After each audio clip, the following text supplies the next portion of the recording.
Bharat biotech और Indian council of medical research यानी ICMR की ओर से विकसित किए गए कोरोना टीके के तीसरे चरण के ट्रायल के नतीजे सामने आ गए हैं। भारत बायोटेक ने बताया है कि तीसरे चरण में यह टीका 81% प्रभावी पाया गया है। इस ट्रायल में 25,800 लोगों को टीका लगाया गया था, जो कि देश में अब तक का सबसे बड़ा ट्रायल है। बता दें कि सरकार पहले ही इस टीके को आपातकालीन मंजूरी दे चुकी है और पीएम मोदी ने भी इस टीके का डोज लिया है।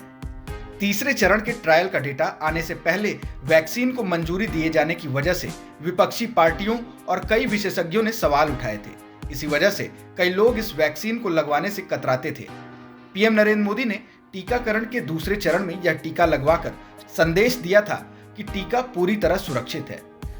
कांग्रेस के वरिष्ठ नेता मनीष तिवारी और केंद्रीय स्वास्थ्य मंत्री उस वक्त ट्विटर पर भिड़ गए थे जब तिवारी ने भारत बायोटेक द्वारा देश में विकसित टीके कोवैक्सीन के आपात उपयोग की मंजूरी दिए जाने को लेकर सवाल खड़े किए थे। हर्षवर्धन ने तिवारी पर पलटवार करते हुए कहा था कि पूर्व केंद्रीय मंत्री सिर्फ अफवाहें फैलाने में लगे हैं। भारत में स्वदेशी रूप से 2 टीके कोविशील्ड और कोवैक्सीन विकसित किए गए हैं। कोविशील्ड का निर्माण सीरम इंस्टीट्यूट ऑफ इंडिया और कोवैक्सीन का निर्माण भारत बायोटेक ने किया है।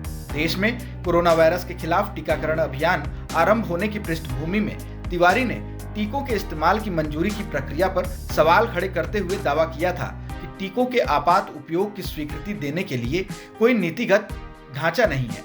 उन्होंने ट्वीट किया था, टीकाकरण आरंभ हो गया है और यह अजीबोगरीब है। भारत के पास आपात उपयोग को अधिकृत करने का कोई नीतिगत ढांचा नहीं है, फिर भी 2 टीकों के आपात स्थिति में नियंत्रित उपयोग की अनुमति दी गई।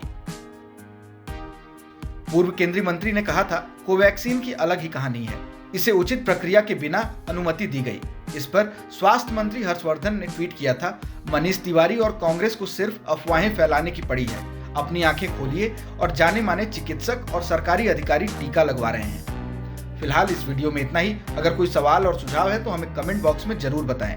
देश और दुनिया की ताजा तरीन खबरों की अपडेट्स के लिए हमारे चैनल लोकमत हिंदी को सब्सक्राइब करना न भूलें। अगर आप ये वीडियो फेसबुक पर देख रहे हैं तो हमारे पेज को फॉलो जरूर कर लीजिए।